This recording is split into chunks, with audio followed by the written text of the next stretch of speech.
Hello guys, magandang umaga na dito. Maaga tayong nagising at going to work na rin po tayo maya-maya. So, kumusta na po sa ating lahat? Kumusta na po sa lahat ng mga followers natin sa buong mundo? Magandang umaga, magandang gabi o magandang hapon po kasi hindi po pare-parehas yung oras po natin like dyan sa Pilipinas po. Gabi na po dyan. So magandang gabi. Dito naman magandang umaga is 5:49 po dito ng umaga sa America. So may napakagandang balita po tayo kasi yung president po namin dito sa Amerika, nagpaplano na naman siya once again na gumawa ng executive order sanction sa mga taga-ICC. Guys, oh my God. This time hindi lang para sa individual na tao dyan sa ICC kundi sa pangkalahatan. So, grabe, di ba? Malaking paralisado to sa ICC guys dahil imagine yung mga individual na na-sanction ni Donald Trump, hindi sila makagamit ng kung ano man guys. Ni kumuha ng Uber, transaction nila sa computer, lahat. Hindi sila makagamit guys. So, baka pwede natin silang mabigyan ng donasyon, piso-piso para sa kanila. Mag-ambag-ambag tayo ng piso-piso at ipapadala natin sa kanila dahil kasi ba naman kayo mga ICC kasi akala nyo ba naman kasi kayo nang makapangyarihan, ngunit ang Amerika napaka makapangyarihan yan guys. So yung mga donasyon-donasyon pala sa mga iba't ibang mga miyembro pala ng mga miyembro ng ICC na mga iba't ibang bansa na miyembro pa diyan. Nagpapadala pala silang donasyon diyan sa ICC. Pag miyembro ka, magpapadala ka, may donasyon ka diyan monthly. Kaso hindi nila matanggap-tanggap yun kasi nga lahat ngayon is electronic, 'di ba? Dumadaan yan sa lahat yan guys. Kaya lang wala silang matanggap guys. So paano yan yung mga taga-ICC? Paano yung pamasko nyo guys?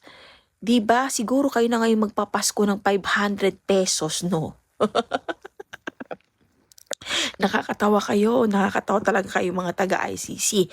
Naghihirap ngayon yung mga taga-ICC guys. Diyos ko. Oh, paano yan? Kung another sanction na naman ang ipapataw na naman sa inyo, hindi lang pang individual kundi pang kalahatan na. So ano yan? So itong ginagawa ng USA, ito na yung way na ang mangyayari dyan, syempre, walang magagamit na pera, maybe cash basis na sila pero wala guys. Paano nila matatanggap yun? Lahat nga paralisado kahit nandyan sila sa Europe, kahit na yung Europe na yung euro nila na pera hindi lang nagwo-work guys through transaction, naka-freeze din guys lahat. Sumusunod sila sa Amerika guys. Sumusunod sila sa sanction ng Amerika kahit na yung pera na euro hindi nila magamit. Imagine that, katindi, ka-powerful ng Amerika pag nagpataw ng sanction, executive order yan ha. So, another executive once again. So, hintayin natin guys kasi itong week na to, ipapataw na naman ng another executive order para dyan sa ICC. Diyos ko, wawa naman kayo guys. Pagdating ng Pasko, yan ang Christmas gift nyo. So, heto na yung way guys, na yung ICC na yan, mawala na yan. Mawawala na yan, mabubuwag na yan. So, ang naging daan yan, si Tatay Digong. Kaya magpasalamat tayo. Napunta dyan, yan ang naging susi para yung ICC na yan, mabuwag na yan. So magpasalamat tayo sa Panginoon kasi ang gumagalaw na ang universe para kay Tatay Digong. So ito na yung ganti. Ito na yung Christmas gift natin sa mga taga-ICC na ang yayabang nyo. O ano ngayon?